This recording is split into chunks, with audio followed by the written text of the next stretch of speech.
Welcome to the TIIMAN RUGGA SHOW. It's episode 3. We back, and I'm with my main man, Chandre van Veek. Chandre, the Boks did it again. The Boks did it again. How was your weekend, man? How did you? Woo! My weekend was absolutely fantastic. It was a great weekend of sport, bro. Can you And imagine? I know this is a Raga show, Yeah. but I just want to shout out the Proteas. Yeah. We lost a little bit faith in you guys when you lost to Netherlands. Yeah. And it was kind of a heart-sore loss because the captain, he used to play for South Africa. Oh, Rulof. Yeah, Rudolph. Yeah. And he whooped us. But then we came back, beat England. England took a whooping this weekend. No, it was a proper, I think, something like 200 and something runs. So shout out to the Proteas. Shout out. But yeah, we're here to talk Raga, and let's get into it. The Boks versus England. What? Personally, like there's so many things to talk about, right? But for you, what are sort of the standouts? What did you take from that game? I have to just give my commiserations to the English side. They really came out. They were hungry. When the game started, I saw their faces. Yeah. Dog, their faces, they had nothing to lose. They came out and played a fantastic game of rugby. In rugby, you always you're playing so many things. You're playing the opposition, you're playing the conditions, you're also playing the ref, which South Africa and England lost out on a lot of 50-50 decisions that happened. But England, absolutely fantastic. They came out, they played the game, they put us under pressure. We were scrambling there for 60 minutes. No, we were. I would actually take it further, man. I would say up until that TIIMAN's try, England were just all over us. I think they were just better prepared in terms of... And I think one thing that also stood out for me was they played the game plan to the T. To the T. But isn't it funny that that's sort of the same game plan that we had in 2019? Yes. And yet we were called boring, but they almost pulled off a masterstroke. Bruh, it's always the same thing.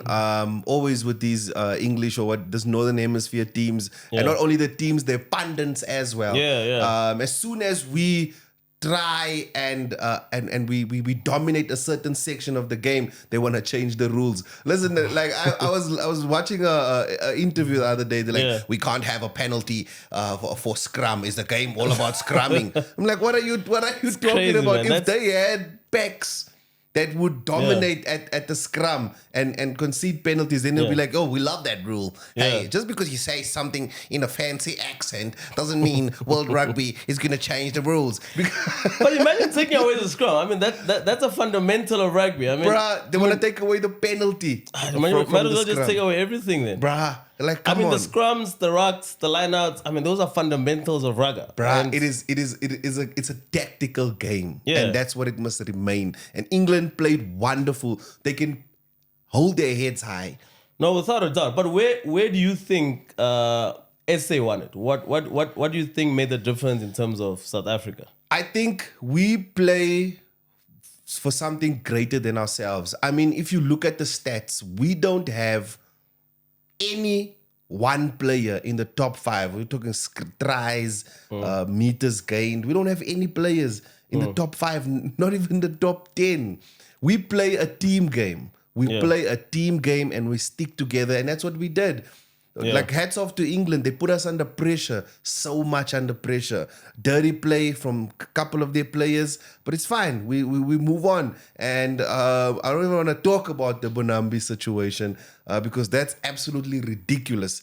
The way, the accusations that accusations about him being racist. Imagine England telling us that we're racist. I think Bongi just thought Curry was a ventgat. I mean, I think maybe he was like, nah, this guy's a ventgat. Also, we have to understand that South Africans, we speak Afrikaans on the field. And the reason why we speak Afrikaans on the field, it's easier to communicate. And when we communicate with the other players, we don't want the opposition to understand us. And in Afrikaans, kant literally means side, right?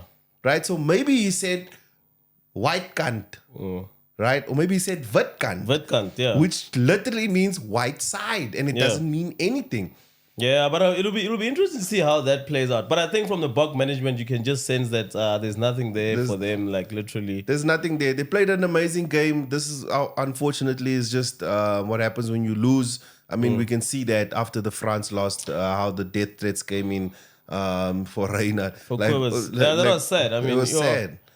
I know. Some of us are very passionate about Rugga and we love Rugga, but to take it that far to threaten Kobus Reina's kid, that was just Absolutely. that's sad. Yeah, and it's disgusting. There's no place for it in the game. There is no place for it. There is no place for racism in the game. So if Mbonambi really said those things, then I feel like he should be punished. No, without a doubt. Without a doubt. Yeah. But I know for a fact that he never said it. I believe him. Yeah. I believe him that he never said it. And you know where I believe him? Is where at the end of the game, he didn't want to shake his hand.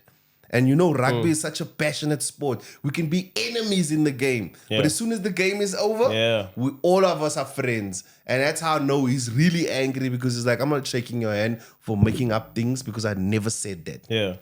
And then what do you think about the subs that Racing made? I mean, taking off Mani Lebok at the 30th minute. For me personally, this is how I look at it, right? It takes, I mean, it just shows like Racing, there's no sentiments, right? Yes. Mani didn't have a bad game. It's just that with the weather conditions started raining and obviously Pollard's kicking. I mean, I actually saw a stat. So he hasn't missed any kick in this World Cup. So I think that was the right call to take off Mani in the 30th minute. It was look, from my opinion, I thought we were scrambling. Yeah. I thought we were scrambling. I thought we were looking around. And I really think that England put us under so much pressure. We didn't know what to do. And it was panic stations. Because I saw when Mani kicked the first one over, I was excited. But then, by the game when they just, because every penalty that we conceded, they kicked it over. And like, I've really felt this game was so stressful. It reminded me of my matric year. It was stressful. It was stressful. After time came, I'm like, it felt like maths question paper 2. That's how it felt like. It literally felt, it was so stressful. And bro, it was so like Argus Neyman dug us out of her. Actually, that whole bench, if you actually look at it, I saw, I mean, for me, Dion Fourie had a very good game as well when he came on. Kwagga and them made a difference. But how good was the Ox? The Ox! How good was he, though? Oh, my soul. Like, what a name. Just, it's in his name. Ox. There's no better lucid. There's no better lucid currently in the world. I don't think so. I think the way he plays, just the amount of power he has. Yeah. And I mean, England replaced their front row. He still scrummed the hell out of them. No, that was very awesome to see from Ox. I think it was something like 4 scrum penalties. It was just crazy. And I think he's actually a big reason why we won that game. Yep, he is a big reason. And I mean, I know the feeling. I know the feeling of being in opposition and you are trying to scrum someone. Yeah. And this person's shoulders are just rocks. I know that feeling. It's a terrible feeling when someone pushes you and you fall on your stomach and you can't even push forward. Everything is not working. You're just complaining to the ref, he's pulling my hand. Yeah. It's hard, bro. But Ox had an amazing game. World-class prop. I can't say anything more about him. He's just absolutely phenomenal. And to take a quote actually from Matthew Pearce, the super sport commentator, Andre Pollard has got ice in his veins. He's got ice in his veins. I mean, it's crazy, man. For me, I think what stands out about Andre Pollard, right? He doesn't look nervous at all. Like nothing literally rattles him. Like he's so calm, and to slot that kick over. He's a genius, man. And it takes that thing where you just have to be calm, and just like the way he just takes a breath. Like I love the way when he walks up to that kick and he just stands there and you can see the nervousness, but as soon as that breath goes in, blows everything out. It's calm. He's collective. He's just standing there and then 1, 2, 3, pow! Oh my word! When that kick went over. The way we screamed, dog. I saw a couple of clips actually on the socials. I mean, there's this guy who actually went to jump in the swimming pool. The other guy was climbing the couch. Zanzi. I can never. With us, I mean, like we take celebrations to the next level. To the next level, dude. I was at a place. I don't want to say where I was, but I was invited and we went to this place. We thought it was gonna be like 4 or 5 people. Yeah. You know, like maybe 10 at most, like a braai going on. You know, just like a traditional South African, the way we watch rugby. Yeah. And I got there, dog. I think there was like 300 people there. Yo, it's crazy. in a small space. Yeah. 300 people. It was absolutely amazing. Just you sitting imagine? there. Yeah. People were screaming. It was fantastic, bro. Just a Nah, it's fantastic awesome. weekend Awesome. of rugby. I just want to say to the Springboks, like, well done, guys. Like, you guys really put in the effort. I don't know how you guys won that game. I don't know where it came from, but you're held in there. You'll suffered through and you made it happen. Not only for us, but for yourselves as well.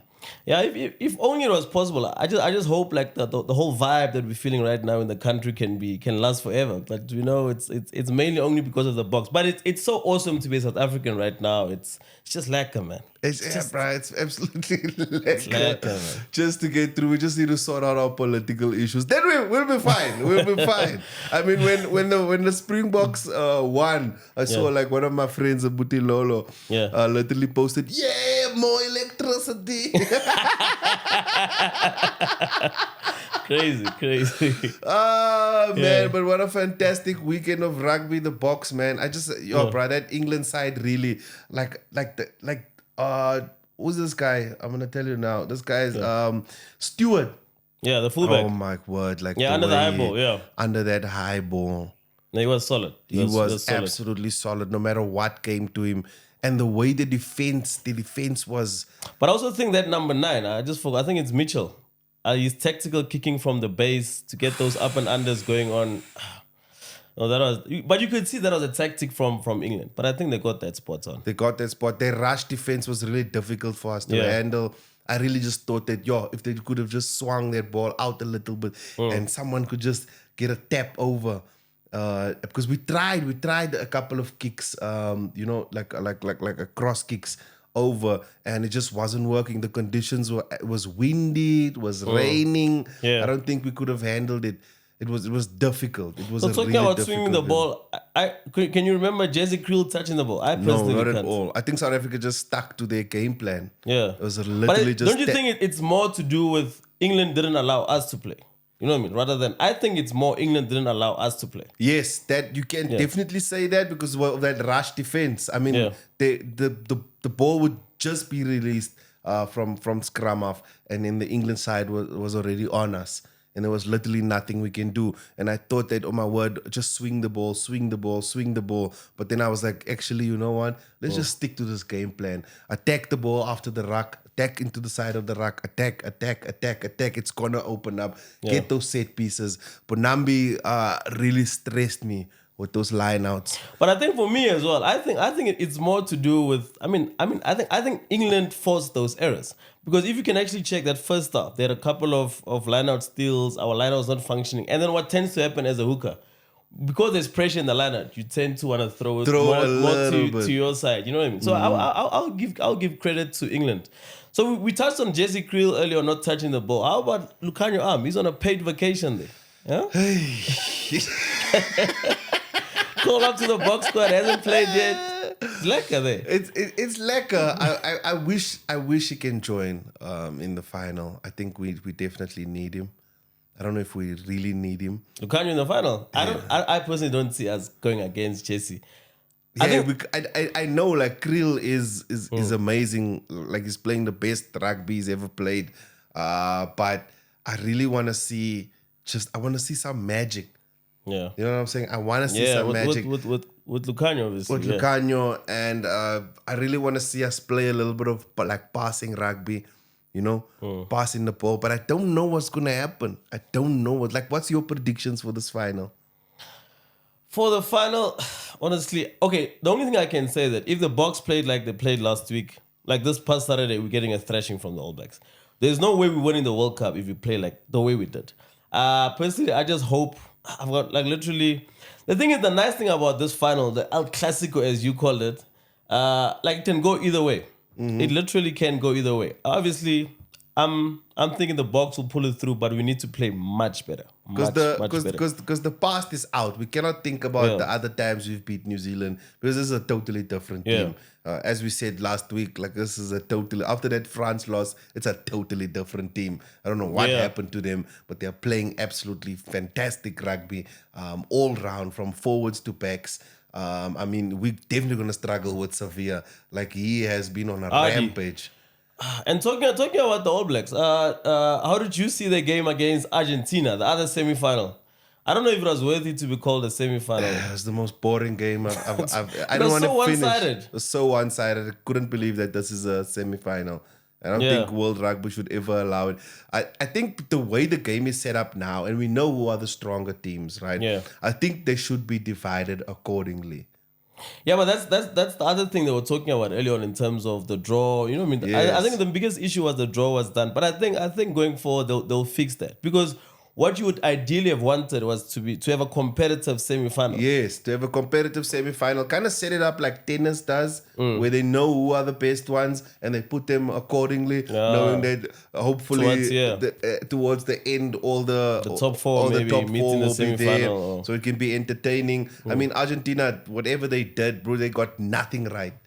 Absolutely nothing even on right. attack. I mean, I was that the first 10, 15 minutes, they had quite a few balls and a few of the ball, and they were in the New Zealand's 22. Like there was no creativity. Yeah, but like they ran out of ideas.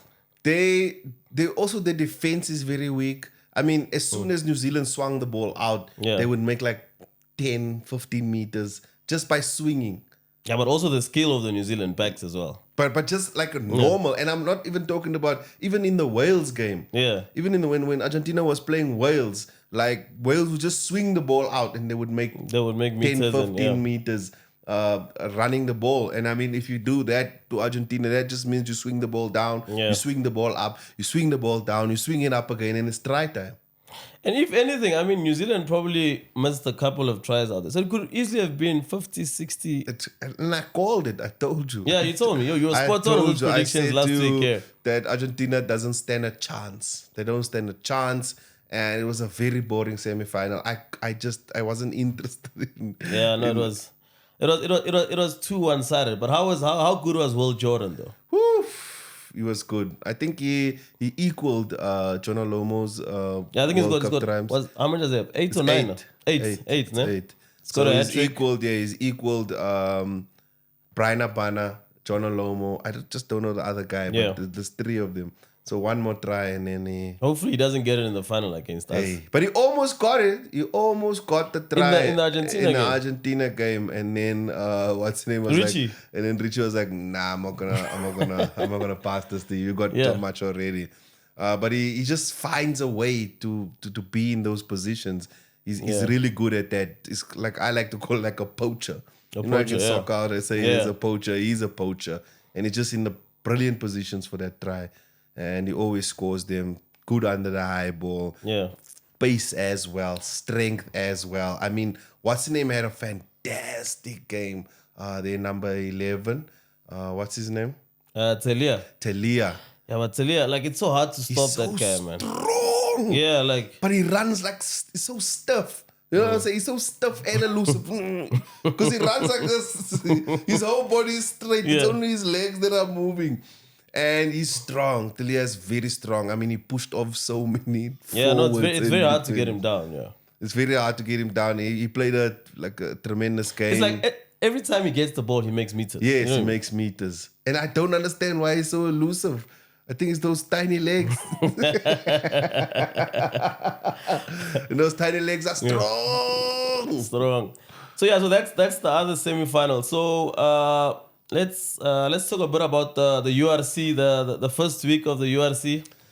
First week of the URC went pretty well. Yeah. I watched the Stormers game. It was... What a crack of a game. What a crack of a game. What a crack of a game. Ngomeni's... Yo, I'm going to mess his name up. You see now? I'm going to mess his name up. Let me just get his name. Sasha Feinberg. Yeah, Sasha Feinberg. Ngome Zulu. Yeah. Ngome Zulu. What a talent. a try, dog. At first try, What a try. As he ran through. Dude, he did like a Pennymark, he did a Zlatan, a Zidane With the ball. with the ball on his knees.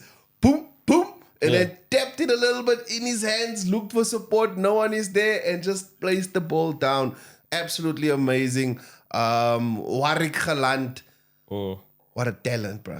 What a talent. We're so glad to Boogie. have him back in the squad. A couple of mistakes he made, but Yeah. all in all, fantastic game. Diamani.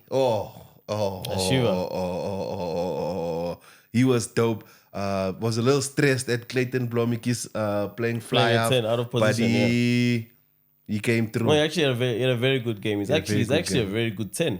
He is. It'll be interesting to see, obviously, as time goes on, in terms of maybe against strong opposition. But what a comeback from the Lions! I mean, they nearly snatched that game to come back and nearly.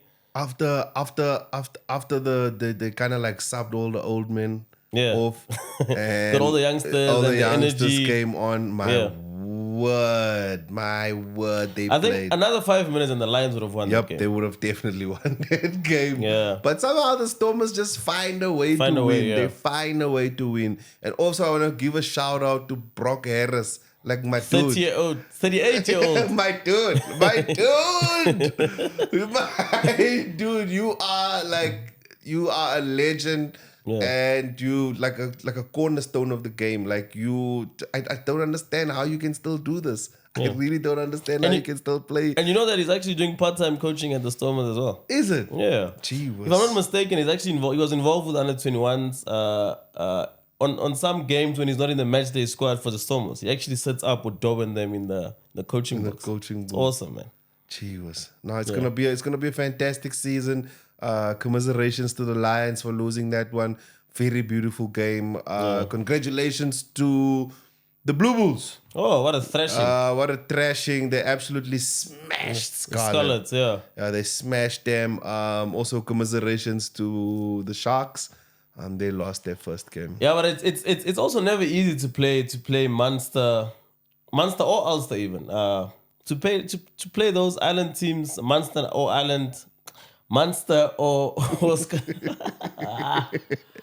No, Munster came through because Munster, they full strength, bro. They're at full strength. The Sharks also, like, they don't have a lot of their players there.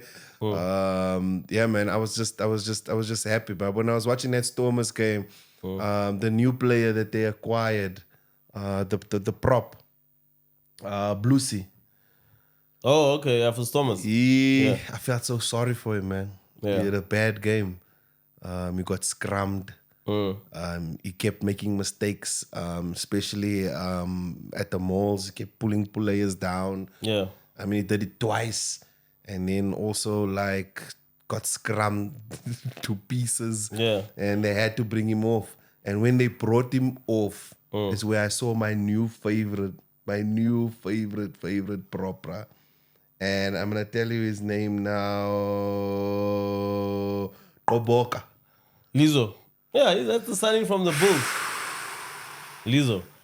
What a difference he made when he came in. I can see you were a front row in high school. Yeah. I can see. I played prop, bro. Yeah. I love it there at the scrum, right? The scrum, it was definitely to see who has the baddest team. Yeah, who has the baddest team? Who has the baddest? Because the backs you guys are just measuring pace. Come on, man. And skill. Yeah, space and a little bit of feet work, a little bit of goosies here and there, a little bit of sidestepping. But there, in the front row, bro, it's the test of men there. We separate men from boys. Yeah, that's where we separate the men from the boys. Right there. Yeah. In the thick of it. Yeah. But it was an absolute amazing game. I think this year I kind of have a feel for what's happening because I kind of watched Munster and I was like, you know what? I think this year it's gonna be another Stormers final. You reckon? In Cape Town, and Sure. I'm definitely gonna be there. Oh, that's a bold call. I'm gonna be there. But then again, you're a Stormers supporter, so yes, I need to support my So are you team. saying it because you're a Stormers supporter or? I'm saying it because what I've seen and all our players that are not back in our squad yet. Oh, so you reckon when our box come back? When our box come back, I mean, we're going to take it again. There's no other way. Sure. You're going to make it 3 in a row. 3 finals in a row. 3 finals in a row. And I also think the Bulls are looking much better this year. Yeah. I mean, they dude, I think it was like 7-8 minutes in, they already scored 2 tries. No, the Bulls are going to be a formidable team. Because the thing is, at the end of the day, Jake has kept that core. And I was saying this last week. Like, he's got the core of the squad. He's made a couple of quality signings. Yeah, there's no reason why the Bulls shouldn't at least play in the playoffs. And personally, if they don't make the playoffs, I think that should be done for Jake. I mean, what more do you want? You got a blank check, good quality players. But yeah, I think it's actually a big season for Jake. Personally, for me, he needs to at least the semifinals of the URC and at least win the Currie Cup. Yes. It's gonna be a great year of rugby. I personally can't wait to see what happens. Any predictions for the Rugby World Cup? The final. The final? That's gonna be for. Okay, first of all, I just think that we need to take New Zealand up in front. I mean, and the New Zealanders are in form. I think for me, more than anything, I think they're actually the form team. If they're actually sort of picking up, they're actually getting the form at the right time. It's gonna be a very, very. It won't be like the Twickenham game. Yep. You know what I mean? It won't be another thrashing. Obviously, box all the way. But I think also we need to make a couple of changes in that starting lineup. What do you think we should change? I think personally, a guy like Jasper at 8 needs to come in, and then you take Dwayne to the. I just think that in that England game there was no go forward ball. I think with Jasper at 8, and then we played Dwayne maybe that last 2015, and there's a big call that needs to be made at 9 and 10. Do we start with Faf and Pollard? Personally, I would start both of them 9 and 10, and hopefully Pollard can play the whole game. I don't think for this final, or if anything, it's gonna be a heated debate in terms of who do we play. I think we start with Faf at 9 and Pollard at 10. Those are the only 3 changes I would make. I don't know, man. I'm gonna have to disagree with you a That's fine. little bit. Yeah. I think we should start with Mani. Okay. I really think we should start with Mani. I agree with you. We should start with Faf. Yeah. At 9. I really think we should start with Mani. And I think we should take out Delendi and put in Locanho. And Locanho at 12. yes. Just for the first half. Just for the first If half. I was a betting man, I'll easily get $100. Huh? Just for easily- the first half. the first half. Or even first 30 minutes. Yeah. Let's see what happens. Because now we're playing New Zealand. You understand what I'm saying? We can bash heads there at forwards. You understand? They have the forwards, we have the forwards. Yeah. We can bash each other there. But I'm telling you now, what we need is a little bit of creativity at center. Yeah, and I fair think enough. that's where the game is going to be won. I'm going to call it now. I'm going to tell you now. I think that's where the game is going to be won. Yeah. I think the forwards are going to... They're going to play each other out. I think they're going to cancel each other out. And because, dude, like, there's one thing that South Africa has been doing, which has been irritating me. Yeah. What's that? Is that when the tackle is made, right? And I understand that sometimes the player being tackled, there's an awkward fall, but there's a lot of times where I see that when a tackle is made, you literally have a chance to stand up and contest for the ball, and it doesn't happen. And it leaves like 4-5 seconds for our forwards to get there and contest for the ball, which New Zealand doesn't do. New Zealand, as soon as someone tackles, right, they release. They tackle, release. You're on the ground. You're on the ground already, so you tackle, release, and contest for the ball. And it's something South Africa hasn't been doing in these past 3 games. They haven't been doing it. And I mean, Kitshoff, I love him. I love the spicy plum, but he's been having bad game after bad game. No, he hasn't had his best game, especially the last 2 games. But I don't see. But the thing is with Ox as well. For me, you don't change what's working. So I think I will still start with Kitshoff. Maybe bring on Ox earlier. Maybe. By then. But then the nice thing is that there's an option to start Ox. There is an option to he's put start. up his hand Yes. in terms of I think you should start. I think we should. I think which- Kitshoff is not going to be a good choice for. So how many? Okay, what are your changes? What changes would you make to that I Bok think team? those are my only changes. I would change Kitshoff for Ox on the first half. But this is my thing. It's a tricky one because now to change Ox, And Ox is like so important for Ox to come on that See, second half. that last 30, 40 Yes, it's so important for him. So the only thing I would do is I would literally have a talking with Kitsov. Yeah. And let him know that pushing, because he does this thing where like the ball is already set, the ruck has been formed. Why are you pushing on the other side? Why are you contesting alone? It's not gonna do anything. You're wasting your energy. What I need you guys to do is tackle, release, contest for the ball. I promise you, if you do that, like you've been doing your whole entire career and winning those turnovers, because you're capable of doing it. You're capable of tackling, because this tackling and laying on a player, I don't know why.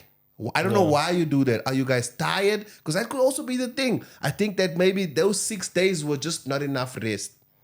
6 days was not enough rest. The box did look a bit flat, but I would say more than anything, it's just how just for me, just the way England played. But I do get you. You know what I'm saying? The box did look a bit flat, but I think hence for that reason as well, we need a couple of changes, make maybe 2-3 changes, and hopefully this whole week, they get the recovery on point. Yeah, I think this week it should be the nuclear squad should be. I think there should be a 7-1 bench. You want a 7-1?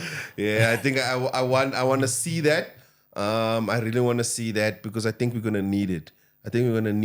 And we don't care about what these other people are saying. We're taking risks, and that's on us. That's a huge risk. Because now, 7-1. Dude, legacy is on the line. Legacy is on the line. We need this 4th World Cup. We absolutely need it, not just for us. But for rugby, for South African rugby legacy, because we are tired of coming second to New Zealand. We're tired of coming second to New Zealand, and because we are the rugby nation. Yeah. And I think this is our time. We need this 4th World Cup, and when we win it, I love the confidence. When we win it, confidence. And I'm calling it, bro. I think Springboks are gonna win this. And if they don't, you guys made it to the final. There's nothing wrong with it. Sia, we absolutely love you. You've taken us this far. One of the greatest captains to ever be in the game. I'm calling it now. I'm thinking Springboks win. If we can sort out those little things, sort out that breakdown, tackle, release. Yeah. Tackle, release. And I'm telling you now, because a lot of people that tackle, and as soon as you tackle the person and release, if that person stands up again, it's a penalty. Because you've been tackled. And you need to release the ball and then contest for the ball. That's all we need to do. I promise you, it's going to be a different game. Talking about the box, it's actually Jack Ninaber's last week for the box. He's ending off after this game. What has been your thoughts about Jack as a coach? Can I be honest? I feel like he hasn't really coached. I think Rassi has always been the coach. Yeah. Because I always look back to, especially because I also watch soccer. And I remember this Manchester United thing when Sir Alex Ferguson left and the new coach came in. And when the new coach came in, Sir Alex Ferguson would still come to practices, and the players would call him coach. Yeah. And it was a weird thing that happened, and I feel like that's the same thing that's happening in the South African camp. I feel like Rassi is still the coach, and I mean Jacques also, like, his expertise is especially on defense. Yes, especially on defense. I mean, he brings his weight, but I feel like Rassi is still the coach. I might be wrong. You can attack me in the comments. It's fine. I might be wrong, but I feel like Rassi is still the coach. I feel that they just work awesomely as a management team. The thing is, I look at could be just a team. I actually don't look at them as the boss. For me, that doesn't really matter who's the head coach. They have a good management team. Yes. Because even now, I think the only 2 people living in that management team is Jog and Felix Jones. So all the rest are staying for another 4 years, up until 2027. So that's Stick, that's Dan Newman, the forwards coach, and I think the head of high performance, I just forgot his name now. And obviously Rassi is staying on for at least another 2 years. Hopefully it's up until the next World Cup. But who are you have any names in terms of taking over the Bok coaching, the next Bok coach? I don't have any names. I think Dobson. Dobson, I think for me, Dobson might be after the next cycle. Personally, that's just I'm thinking. Yeah, Because you mustn't forget that the forwards coach currently, Dion Davids, he's signed for another 4 years. I think he's gonna be The the head next coach. Bok coach. Yeah, I But think as the you- next Bok coach will be from that management team. Because as you said, like I actually agree with you on that. Where because now it kind of making sense that you don't see actually it doesn't matter who the head coach is. Yeah. It's just that whole collective of people sitting there working with the squad. They are actually they're just a good management team, and I think I agree with you that I agree with you that they are perfect. They work perfectly together. And they're doing an amazing job. And I don't mean anything negative by saying, but I'm just answering your question about who do you think? What did you think of him as No, a I mean head obviously, coach? I mean Dobo obviously has to get a shout. I mean, the only issue I think would be in terms of do we get brought into this? I don't see Dobo going into this setup because it means that Dobo has to come with some of his people as well. You know what I mean? Yes. So I think definitely going forward, even if it's after the next World Cup, Dobo should definitely get a Yeah, shout out at. I think Dobo is the perfect guy for it. I mean, took the Stormers not only once but twice. But twice, yeah. Twice With to the limited final. resources, I mean, yeah. Yeah, and I think he's an amazing coach. And the thing is, like, being a coach, it's such an important thing to make players want to play for you. You know, like when I look at Eddie Jones, I can see all the mistakes he's made, and he's a fantastic coach. He's an amazing coach. But the problem is, players don't want to play for him.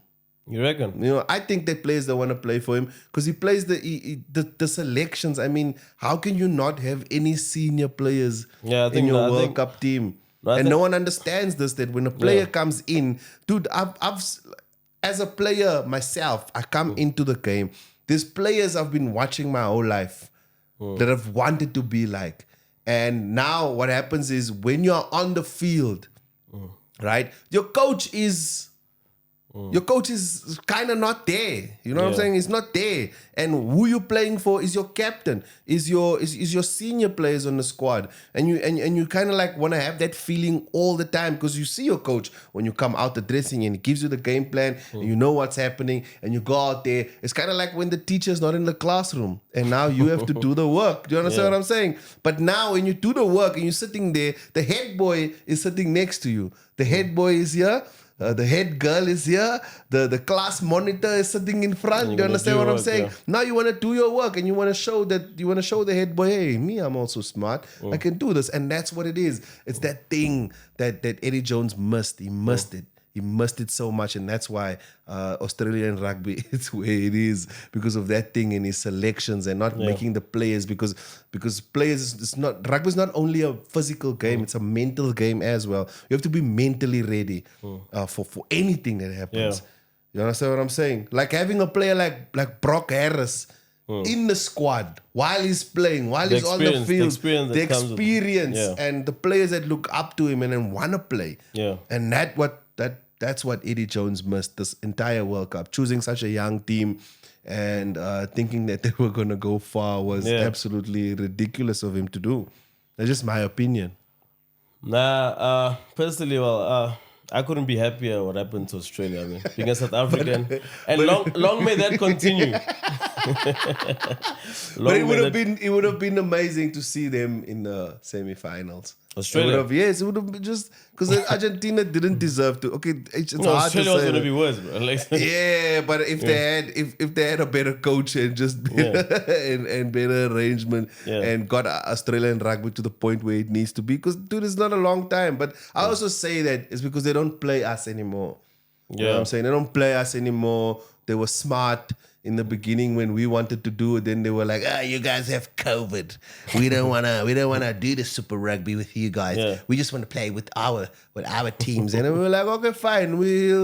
Let's go take on the Northern Hemisphere teams. Yeah. And now look what happened. And now you don't play us, and we're gonna see what happens in this final. And I hope that we trash New Zealand. I'm kind of hoping for a trashing. I'm kind of hoping for. This is what I hope. It's not gonna happen, guys. Listen, it's not gonna happen. But this is what I hope for. I hope that South Africa beats New Zealand by 30 points. Sure, by 30 points. By 30 points. I I wish we outplay them on the forwards. I wish we outplay them with our back line. But I think that's every South African's wish, though. Yes, I wish 30 points. I wish that by halftime, because I am done stressing an entire game. I can't. That's 2 weekends in a row now. Bruh, I can't. My cortisone levels are out of through the That's 2 roof. weekends in a row. I can't do it. I will take anything. I'll take a victory by a point. A point. I don't mind the stress for another week. As long as we become world champions, I don't mind. I can't do it. I'm a pop a nerve in my I'm a pop a vein in my head, bro. I can't do another stressful one. We just need to be in the lead the entire game and just crush them like we crushed them on our last encounter. But yeah, that's almost the end of the show. But so it's Saturday night. I think it's 9 p.m. Springboks versus the All Blacks. World Cup final. It doesn't get bigger than that. It doesn't. It doesn't get bigger than that. It doesn't get bigger than that. And from the TIIMAN Rugga Show, we just want to say thank you guys for listening to our podcast. Please like, comment, share, and also all our love and all our support to the Springboks. You guys make us so proud, and you guys just make us feel the gees. I mean, like I've been like listening to us sing the national anthem together. We're absolutely gelling. The place where I watched the rugby was such a mixed crowd, white, black, colored people. You know, we beat England. One white guy stood up and said, "This is for the England war." You know? Crazy. And I was like, yes, I feel you.